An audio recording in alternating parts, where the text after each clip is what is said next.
Hello everybody and welcome to a Misfit Artist part tutorial, part I guess art blog. Um, Basically what we're going to be doing today is we are going to look at one of my projects for my senior year here and talk about the process a bit because part of what this project is a sequence from basically the remastered or re-release of Arrow Finding Flopsy. We're doing a lot of changes in this story. We are hardcore retconning, however, we are showing you all the retconning because we came up with Arrow and Flopsy when we were like freshmen, sophomores, like way before, and they were always fun characters, but now we're trying to give them a proper story. We're taking our time with it more. And so when I got an assignment in my professional practice class, which was basically make a portfolio project that you feel shows your strengths as an animator, I wanted to make a cinematic sequence. And we actually came up with a plan for the whole entire rework of the short. So we'll go ahead and watch it through all once. Might delete the audio here or put in different audio because this is just my quick self-record scratch audio. And also, just for anyone's curious, this is Toon Boom Storyboard Pro. It's an amazing program. It is on the higher end of price. I get it because I'm a student at CCAD, which is a Toon Boom Center of Excellence. So we get access to the program for a extended trial membership. I think Toon Boom itself, you can get a permanent license for a little over $1,000, or I think the monthly membership is something like $50 a month. It's very, very pricey, but it's basically Photoshop and Premiere Pro smashed into one so that you can make a very quick animatic. So I'll actually also go through and cycle through here. We'll hit play and I'll talk. Huh? Yeah.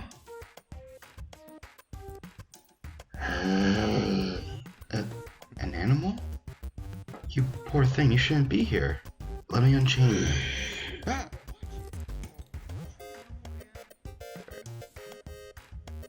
yeah, as you can see, we're trying to I just love my lazy growls.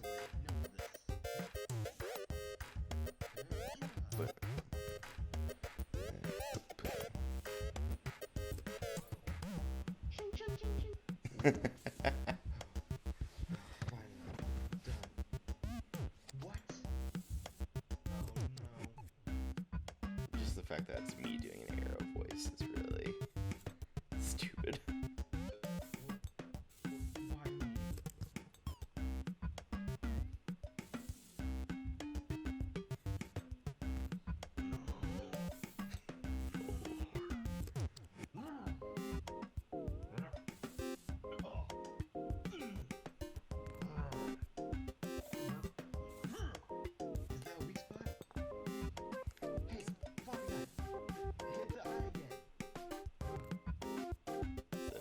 Flopsy takes hit the eye and goes to the extreme and slams the giant boulder.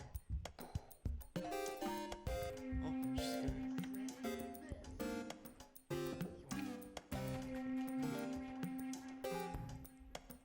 good. So, again, as you see, the audio is very much just scrapped together. I wasn't even using my proper microphone. That's one of the fallbacks of Storyboard Pro is you can't, or at least maybe you can, but I couldn't find a way to record using my good mic, so this is all done with my, like the built-in webcam microphone. So this is an animatic. It is not in finished animation by any stretch of the imagination, as you can see. Lots of tweening, lots of very rough drawings. I mean, all of this here, it's very scratchy, but hopefully it's readable. And one of the weird things is that this is a storyboard that I drew for myself and Ace's personal reference for the most part. So we know each other's drawings, our artistic shorthands and all that. So, if I was turning this into a client, I probably would have cleaned this one up a little bit. I would have gone through and like erased this overlap here. I would have erased around here probably just to keep it a little more readable, but also maybe I wouldn't, because one of the things about storyboarding and animating in general is you need to be able to produce things quickly. So even if it's a little scratchy, you see the overall shape of Flopsy. You see, you know, that's obviously a hand coming into frame, all that good stuff. You know, Flopsy's ears disappear, and then they come back. They come back actually in like a little double up, just to show that there is motion in one frame. And here, you know, when I actually animate this, you know, this is probably going to be a couple drawings at least. But instead it's just boop, falls right into there. But so we can get into like the ins and outs of storyboarding a little more. But I wanted to actually take today and talk about what I think is working well in the scene and what isn't, and how to make a good, thrilling sequence. Because I don't think I'm a master or anything like that, but I do think that there is, like I said, I think there's things that are working here. And the new Misfit Arts brand that we're trying to go for is dark fantasy, kind of horror-esque. And there's not a lot of like traditional horror in this. However, I do think that there are things here that, you know, once there's proper music laid in, once, you know, we have better voice acting, I think that there's definitely things that work here. But so this is, again, part of a larger short film, and obviously all stories have the beginning, the middle, and the end. And when you get into filmmaking and storytelling as a whole, and you have, you know, different scenes, you want the scenes to also have a beginning, middle, and end. So even though this isn't the full story of this episode, I think that you can still get a full idea of like what's going on in this minute and a half. You have our beginning here, where Arrow, who you can see has wings, and she has fallen onto the ground. So this right away says, okay, this character is probably hurt, and she's also the first one that you get a good look at. So she's kind of established as her main character, and she falls. She is entering this sequence face first on the ground. Must not be in a very good space. She's in a wide room, as we can see, and there is someone else here. Once the scene is lit, then, you know, it'll change how this is read a little bit. But either way, he's off in the distance. He's a mystery. She sits up, and she sees it. We're establishing that she sees him. You know, she sees a chain, and it leads to him, apparently. So he must not be here by choice. And he looks a little aggressive, but Arrow is going to be kind, and because right now she thinks he's just a wild animal. So she walks over, and right here we're establishing now that he is in fact aggressive and dangerous. He bit at her, which I really enjoyed these drawings. It's going to be really fun to like refine them in animation and all, but I just love this whole little bit here. I love these keyframes. So, establishing even more that this character is in a little bit of danger. He's not going to get up and continue to chase her or anything. However, you know, he's not friendly right now. And we know that she fell into here. It didn't look like she came in here by choice. So, in this scene, this is something that in theory, works very well for a suspense scene. We have a character over here. Let me go ahead and get a better color for that. We have a character here and a character here. And we have a whole bunch of empty space over here. Your brain sees that, especially when it sees the little door. Your brain is definitely thinking like, oh, something's going to come through there. And then we introduce the third party, not necessarily the third character, but the third party of this. And we see a whole horde of characters. Normally when you see a horde of characters, you definitely think of them as, you know, the enemy normally. So, and they're very bland. Obviously there's not a lot of character to how I drew them here. I might put some ideas of their character designs on the screen here, and she reacts with a, let's see if we have the sound. Oh no, not these guys again. So immediately she establishes she doesn't like them. You can see Flopsy's expression here. He also does not like them. And Arrow picks up on this. And she's like, oh, maybe the enemy of my enemy is my friend kind of dealio. But either way, and here we have some better drawings of them. Still very rough, but just rock geometric-y characters. And they're jumping at her. So immediately starting off with aggression. She's outnumbered, probably frustrated, but she's still energetic. She was hurt at the beginning, but she's gonna triumph here a little bit. So, and we show her being like, screw this, it's time to kick some butt. And, you know, we give her a little bit of a hero moment. We let her be awesome. This, again, is a scene that I'm going to be really excited to animate, but just a little shink, a little follow through, and a jumpy jump, and smack down. And then, because we don't have unlimited time and budget, we just go to show that, you know, lots of slashes have been done. Flopsy's impressed. Immediately trying to show that, you know, this character isn't necessarily an enemy. He is now impressed and respects this girl's strength. She's now, you know, even more tired though. And then when she sees this crap, she's like, no, you gotta be crapping me, Holmes. And monster forms. Very messily done here, but what saves this a little bit is the amount of time dedicated to this. There's a rule in animation and filmmaking, which is if it's not normal, then the audience needs more time to take it in. So we have that here. But so this here would mark, I'd say, around the middle of the scene. So if the beginning is all of our characters getting introduced and how they're interacting with each other, this at least starts the middle. We have action, we're showing how certain characters are dealing with problems. And we're setting up, she's tired. So it's a little bit of a fake out, which is a good thing for spooky horror stuff especially, but also just action storytelling in general. You're setting up for a point where, oh, that could have been an end. But then, you know, if she's that tired from the little guys, and then all of a sudden we have this big guy come in, boom, and you're just taking our time and showing this unreal monstrosity. And then even like giving a close-up and boop, little eye. And then of course, you know, again, we show our characters' reactions. Both of them are scared once again.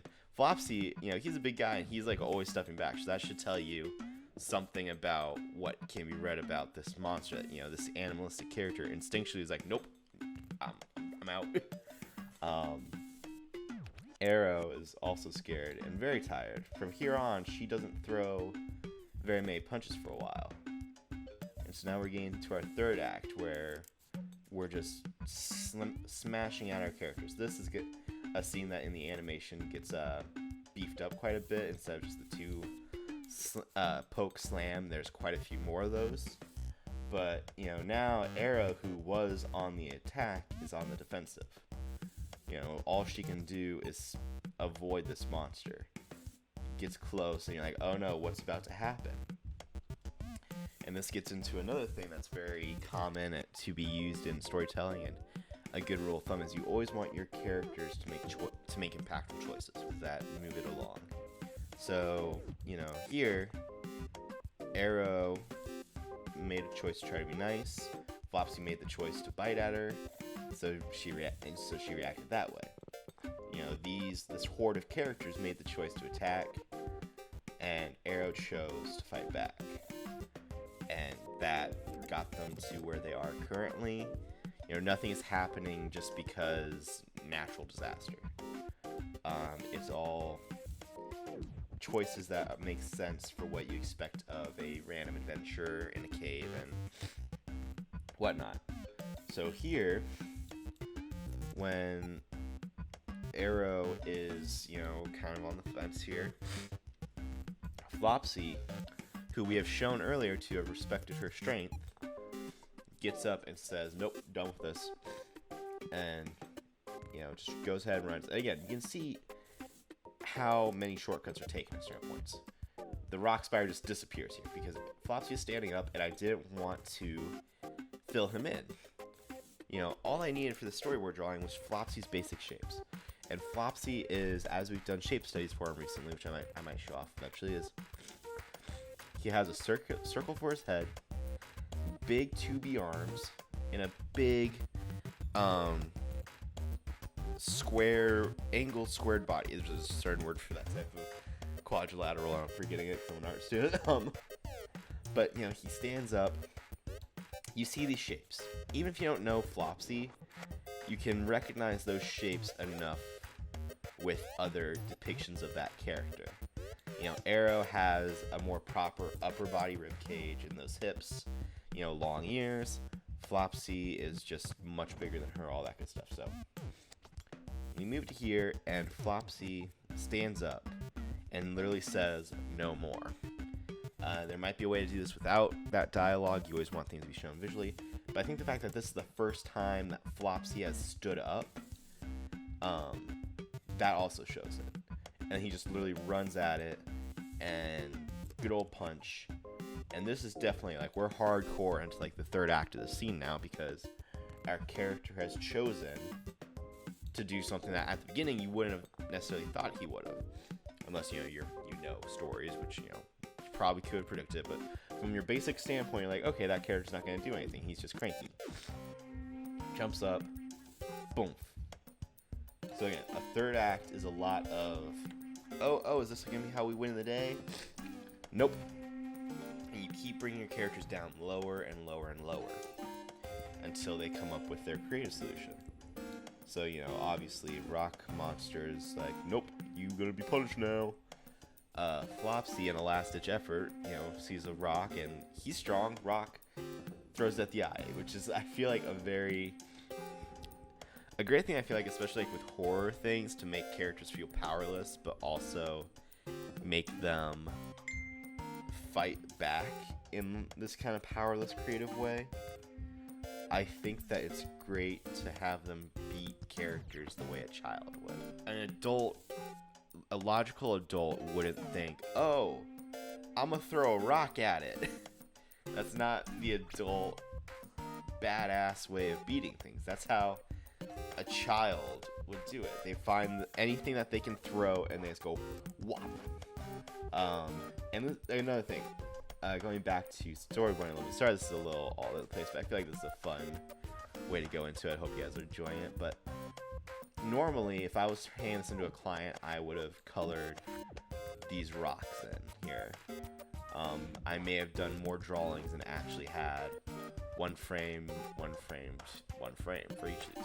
However, again, this is staying in-house, kinda. When you play it back, you get an idea, you see what's going on. When you hand in for a client, you want everything to be very clear, I think. For us, especially with the way Storyboard Pro is, I can export a Toon Boom file out. I can export this as a PSD, so I have all of these layers. So when I'm going back and I'm confused, I can just highlight the layer that I'm confused about and light table it. I can hide everything else. So again, it's kind of up to you what you think is what's the most important information to convey. I was working on the storyboard and I wanted to get it done within a few weeks, so I didn't color everything in. And color everything in, you very rarely, if ever, actually color a storyboard in practically. If I was being really fancy, I might color Arrow constantly purple and hit Flopsy constantly his base coat or red, just to show the difference in characters more. But you would never go through a storyboard and just color it all out, because it's not worth the effort. Yeah, so we have this. You're like, oh no, weird rabbit boy, don't get hurt. And he sees a rock, throws it. Arrow, being our smarter character, realizes, oh, doesn't like getting hit in the eye. Not the biggest revelation ever. However, it's still, when you're watching the whole thing go along, I think it works. Again, thinking about kids cartoons a lot, you're like, I wasn't thinking about it. I just thought it was a cool monster and it was beating their butts. I'm happy they found a way to beat it. So she tells Flopsy, and again, does he just, throw a bigger rock at it? Well, kinda. He goes ahead. We have a little comic thing. Will be a more dramatic face, but basically just the idea of close-up panel. Show this. We'll have a little shaky shake there. And then boom. Just a little X2. Again, if I was taking my proper time, I would have drawn more follow-through frames and everything. But just the ×2 of meaning that it will get flipped around twice. Hits that thing. Oh no. Then a nice little smear to boom. And like here, like this looks like nothing. However, again, when you're playing it in sequence, matching with this cut, it works out. It's not that, again, like obviously setting it up to do more work in animation, but for this screen direction and everything, it's working out. So boom, Rock Spires on the ground, but obviously he's not beating it yet. So Arrow gets back on her feet and zooms in. Again, you want to make sure that any of your characters I make here, you can see I didn't draw the actual tip of the sword because in animation, Photoshop, all these other things, I can use masks and everything to make this work. This was the quickest and most efficient way to do it in storyboarding. Storyboarding is quick and efficient.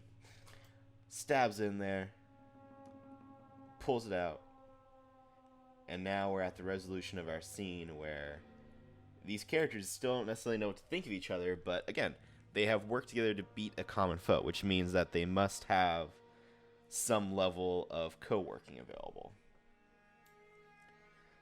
So I hope that this has been an interesting look at the sequence. I hope. I mean, it's not really a tutorial, but I try to go into what was working in the broad terms, so that you can, if you're trying to make a story or a scene, you can take some notes from this of the basics of what worked. Again, you can divide so many things. You can divide individual shots into beginning, middle, and ends. You can take, like, this here has a beginning, a middle, and an end even. Just from this to here. You could call this one scene. Arrow approaches the creature. The question... So one of the things is, like, the beginning is always presenting questions. The beginning is loading you up with questions. The middle answers some questions. And the end provides you with some lasting questions. So, again, here... The questions are, what is this room? Is our character okay? What's going on? And we introduce some more characters. We introduce some more questions. Why is this character chained up? All that stuff. And by the end, we see the rock spiders were definitely the rock people were definitely the bad guys because they attacked our protagonist. Flopsy might in fact be a friend, and Arrow showed some strength. She is at least partially okay. But here, we have approaching. Can Arrow make a friend? How will this creature react? And very quick, and here we see Flopsy not. Flopsy's aggressive. You see how the character reacts, and we end it with, Arrow, being a little snooty, like, how dare you? Do you know who I am? We're really trying to characterize these dudes a little more. But yes, I think that's the biggest takeaway from this. Is just that set up your questions at the beginning as well as introduce all the characters in the scene. The middle lets you kind of do whatever you feel the function of the scene is, whatever the basic function is. For this, I want action set pieces, and you answer part of the questions. And then by the end, you answer the last of the questions that you want to answer. You can always leave some questions unanswered, but the big questions should be at least partially answered. And you set up questions for the next episode or the next scene, or for a full movie where you're trying to tell one complete story. The best ones always leave you with that sense of mystery and wonderment. The little more to come. sequel. You call it sequel baiting, call it whatever you want. It's not always for the sake of, cash grabbing sequels. Sometimes it is just to let you see that where one story ends, another begins. Yes, so that is the beginning of this project. This project is actually much further along now, so I will provide some other updates with the animation processes. So I chose from here till here to animate my 17 seconds. I even for that, it was supposed to be 12 seconds of animation. I think right now my project is sitting at 19 seconds of animation, which I might actually do even more depending on how the project goes. But so I'm hoping to definitely do a little bit of a behind the scenes tutorial on just how I pulled off forming a giant rock spider. I definitely would like to show some behinds of drawing, of getting this set up. How we've done this scene's a very fun one. So going into it a little bit more as the scene is developed. There will always be more behind the scenes and more. Hello, Mr. Ambulance. There will always be more behind the scenes and more content on our Patreon. So if you want to know more about this, or you want the full storyboard file, go check that out. Like I said, we're making Flopsy and Arrow an actual serious story now. Well, not serious, edgy, but we're making them a more developed story. We actually have the help of two of our friends, Connor and Chris, CCAD alumni. Well, one of them is, and they saw what we did and they got excited, and they are a big reason as to why this story is going to be as epic as we think it's going to be. Can't tell a whole lot of details right now because we want to keep it spicy, but I will definitely provide links to their Instagrams and everything below. But yeah, if you like independently created, loving stories with action, dark fantasy, then this is going to be a channel you want to be subscribed to. And it's happening. We always say something's happening, and it is always happening. But this is something where we're getting a team now, and that's very important. So please subscribe, check out stores and everything, and we will see you guys next time.